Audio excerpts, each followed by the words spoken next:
The tension and divide right now amongst the Bloodline is continuing to deepen, so we'll see what's going on there and what new stunts Roman Reigns is trying to pull on Jey. Let's start things off with the Bloodline and their storyline. As expected, Roman Reigns was not present at the June 9th edition of SmackDown, but regardless of his absence, there were still a lot of story-progressing moments here for the Bloodline. The show kicks off with some words from Paul Heyman, who's joined to the ring by Solo Sikoa. They're quickly cut off by Jey, who makes his way to the ring before Paul Heyman can say a single word. Jey addresses his little brother Solo Sikoa right away and talks about how attacking your big brother is something you just don't do. Jey says that he doesn't know if he's able to forgive Solo Sikoa for that and tells Paul Heyman to say whatever he has to say. And from the second Paul Heyman starts to speak, we can immediately see the route that Heyman and Roman Reigns are going with here for when it comes to current situation with Jimmy and Jey.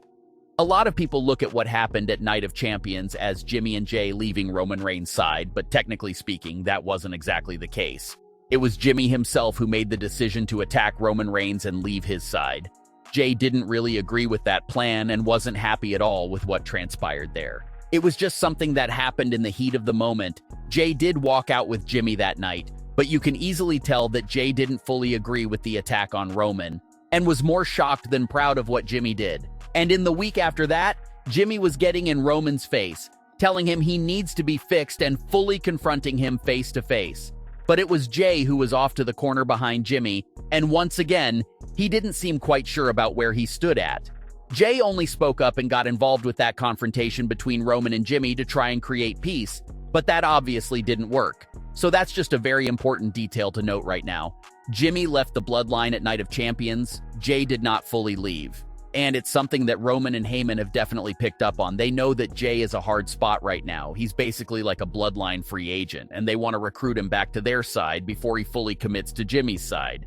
That's why Roman didn't have Solo Sikoa attack Jey over the last few weeks. Solo has only been attacking Jimmy because Roman wants to be nice to Jey and warm up to him because he kind of needs him more than ever right now, given the current circumstance with the Bloodline.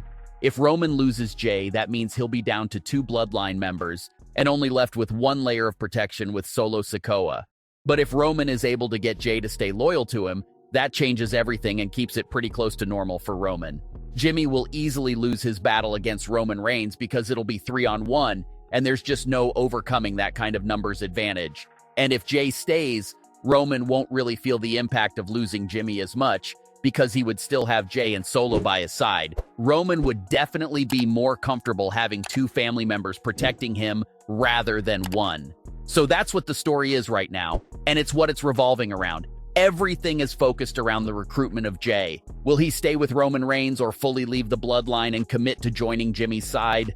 But getting back to Roman and Heyman's strategy for handling the Jey situation, they're turning to their classic tactics of gaslighting and manipulation.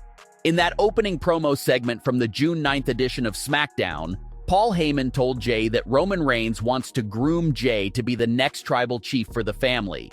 Now, mind you that this is a conversation that has never come up over the last few years of the Bloodline's dominance. At no time over the last few years did Roman ever entertain the conversation or even the thought of someone replacing him as the tribal chief. Every time that conversation was brought up, Roman would even get a bit defensive and aggressive almost immediately. So to go from that reaction to Roman all of a sudden being open and comfortable to the idea of grooming Jey as next tribal chief is most definitely a bit fishy. And that's obviously because Roman and Heyman don't really mean it. It's just something they're saying right now to get inside Jey's head and try to keep him loyal to Roman Reigns.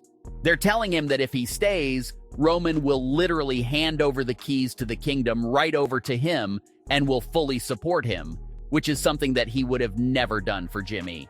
All words of manipulation to try and force Jey to stay with Roman and Solo. Paul Heyman even tried to sweeten the offer to Jey even more by informing that he will have a United States title match with Austin Theory later on in the night, which will give him the opportunity to bring back gold to the Bloodline. Heyman stressed that the tag team of Jimmy and Jey were over and how Jey will be getting things done now on his own.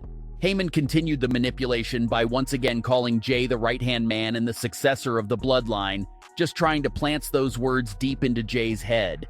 Heyman said that if Jey is able to get that all done, that Roman Reigns would pretty much acknowledge Jey, which once again is a pretty big deal because throughout their successful run, Roman never really gave much credit or acknowledgement to his family members. So the fact that he'll be allegedly ready to do it now all of a sudden for Jey is once again pretty suspicious, but that's the pitch that Heyman was giving Jey.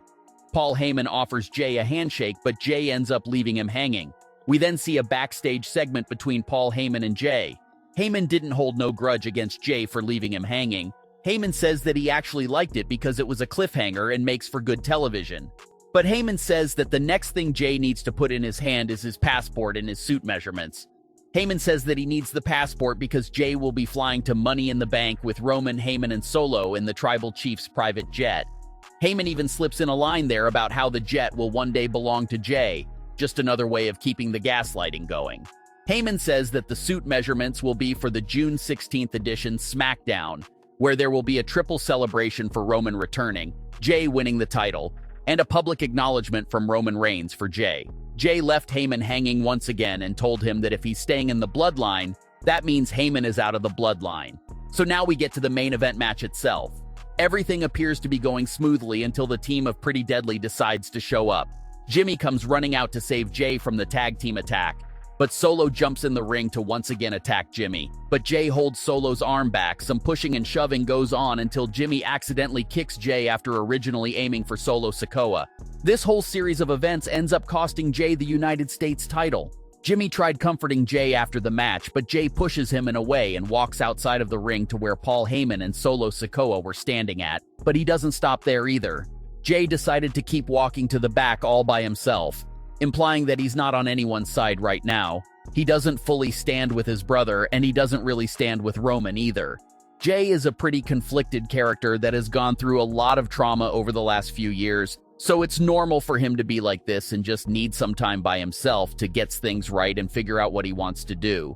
So now the situation is still right where Roman Reigns and Paul Heyman wants it to be at. Jey still hasn't pledged his loyalty to Jimmy's side, so we should definitely expect to see Roman and Heyman go even harder with their recruitment of Jey.